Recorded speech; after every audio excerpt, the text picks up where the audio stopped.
আজকে করাবো 16 নম্বর স্কুল। একের বলেছে সঠিক উত্তরটি নির্বাচন করো। 1. বোম্বাগড়ের পণ্ডিতদের ট্যাকঘড়ি ডুবানো থাকে ঘিয়ে। 2. কবিকে এদিক ওদিক টানতে থাকে হাওয়া। 3. মানিক গাথা ওই যে তোমার কঙ্কনে। 4. তাল নবমীর ব্রত ছিল মঙ্গলবার। 5. ঘুড়িকে পতঙ্গ বলে রাজস্থানে। 6. বুকের কাপকাঠি ছিটকে গেলে সে তখন একটা কাগজের টুকরো। এবার আসবে দুয়েরগুলো, এক কথায় উত্তর দাও। আমি পূর্ণবাক্যে লিখেছি। বোম্বাগড়ের লোকেরা সর্দি হলে কি করে? বোম্বাগড়ের লোকেরা সর্দি হলে ডিগবাজি খায়। প্যাঁচ খেলার যুদ্ধ কার কার মধ্যে হয়? প্যাঁচ খেলার যুদ্ধ চাঁদিয়াল ও পেটকাটার মধ্যে হয়। কবির মাথায় আশীর্বাদের মতো কি ঝরে পড়ে? কবির মাথায় আশীর্বাদের মতো গাছের পাতা ঝরে পড়ে। 2-4 জটে পিসিমার বড় মেয়ের নাম কি? জটে পিসিমার বড় মেয়ের নাম লাবণ্য। 5 ছোটদের প্রিয় চরিত্র ঘনাদা কার সৃষ্টি? Silence please. ছোটদের প্রিয় চরিত্র ঘনাদা প্রেমেন্দ্র মিত্রের সৃষ্টি। বন্দিশালা কাদের রক্তে রাঙা? বন্দিশালা কত বিপ্লবী বন্ধুর রক্তে রাঙা। কোন দুটি প্রাণী মিলিত হয়ে আলু চাষ করেছিল? শিয়াল এবং কুমির। 8 কোন ব্রতে তালের বড়া ভাজা হয়? তাল নবমীর ব্রতে তালের বড়া ভাজা হয়। 3 শূন্যস্থান। 1টা আমি যখন একলা থাকি। 2 শরৎ তোমার শিশির ধোয়া কুন্তলে। 3 চিবিয়ে খেতে হয় বলে আখ মিষ্টি সবার চাইতে। 4 জটে পিসিমার ভালো নাম হরিমতি। 5 যারা জীর্ণ জাতির বুকে জাগালো আশা। শূন্যস্থানে বসে জীর্ণ। 4 এলোমেলো বর্ণগুলি সাজিয়ে শব্দ লেখা হয়েছে। নাকানি চোবানি ইতস্তত তিল পিটুলি গোলা বারুদ। তোমরা খাতায় টুকে নাও। 5 কপাট শব্দের অর্থ লেখো এবং এই শব্দ ব্যবহার করে একটি বাক্য রচনা করো। কপাট শব্দের অর্থ হলো দরজা। বাক্য রচনা রাতে দরজা ভেঙে চোর ঘরে ঢুকেছিল। 6 সমার্থক শব্দ দুটি করে। সাগর সমুদ্র অর্ণব বন অরণ্য এবং জঙ্গল। বিপরীত শব্দ সাতের দাগের টাটকা উত্তরবাসী আবাহন বিসর্জন দেশ বিদেশ উচিত অনুচিত। 8 বিশেষ্য পদকে বিশেষণে পরিণত করতে হবে। গাছ গেছো মাটি মেটে পাথর পাথুরে অত্যাচার অত্যাচারিত। 9 ক্রিয়াপদের নিচে দাগ দাও। আমি দাগ দিয়েছি। উল্লাসে ভরে যায় চারিদিক। 2 বাইরেতে মেঘ ডেকে ওঠে। ওঠে হচ্ছে ক্রিয়া। 10 বলেছে কোনটি কোন প্রকার বাক্য লিখি? তুই কেমন করে জানলি? একটা জিজ্ঞাসা চিহ্ন আছে, তাই এটা হবে প্রশ্নসূচক বাক্য। আর 10 2 আহ কি শান্তি। এই যে পিছনে একটা দেখো এক্সক্লেমেশন মার্ক আছে, এই যে চিহ্নটা আছে না আইয়ের মতো আই দিয়ে পুটকি, একে বলা হয় আবেগসূচক বাক্য।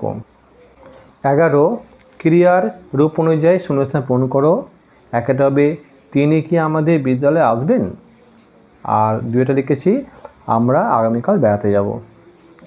12 বলেছে রেখাঙ্কিত পদগুলো কোনটি কোন পুরুষ? আকাশটা যদি আমাদের ঘরবাড়ি হতো। আকাশটা এটা হচ্ছে প্রথম পুরুষ, ইংলিশ হচ্ছে থার্ড পারসন। তুই একটা বোকা ওটা মধ্যম পুরুষ। আমার দিকে তাকায় খালি তিনি এটা হবে উত্তম পুরুষ। আমি আমরা আমার এগুলো হচ্ছে উত্তম পুরুষ। 13 নিচের প্রশ্নগুলো পূর্ণবাক্যে উত্তর দিতে হবে। 1 আছে মাস্টারদার প্রকৃত নাম কি? তিনি কোন পেশার সঙ্গে যুক্ত ছিলেন? তার প্রিয় কবির নাম কি? মাস্টারদার প্রকৃত নাম ছিল সূর্যকুমার সেন।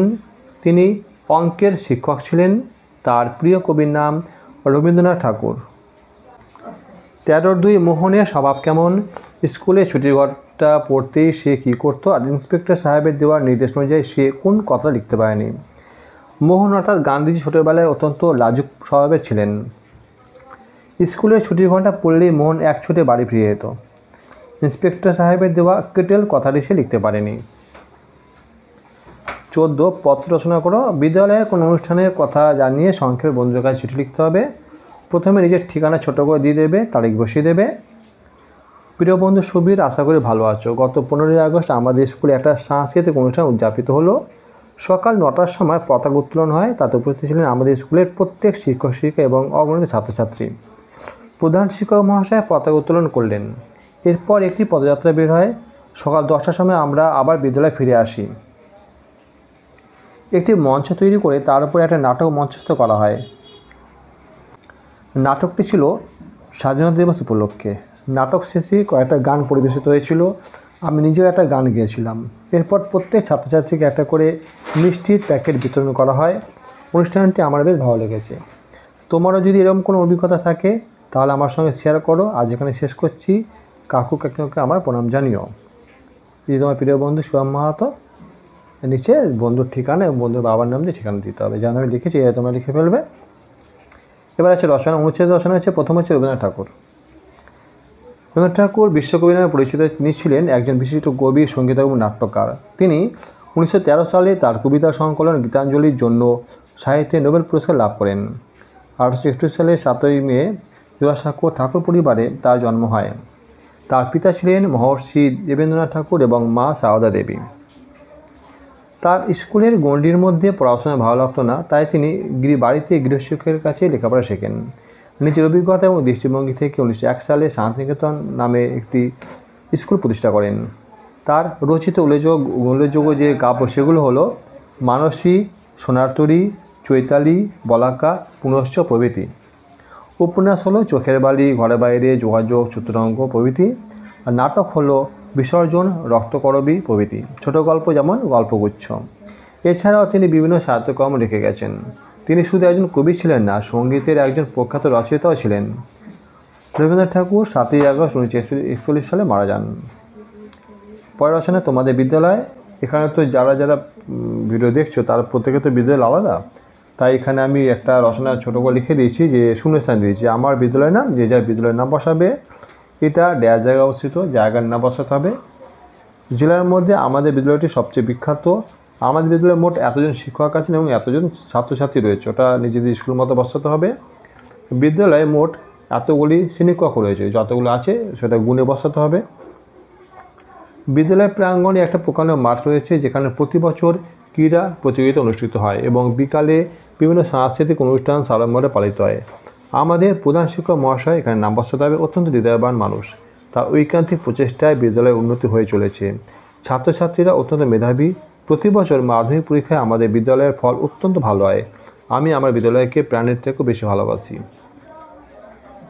তো এখানে বাংলা প্রশ্নবিচিত্রা সবকটা পেপার শেষ হলো। পরের দিন থেকে পরিবেশ বিষয়ের উপর ভিডিও করা হবে।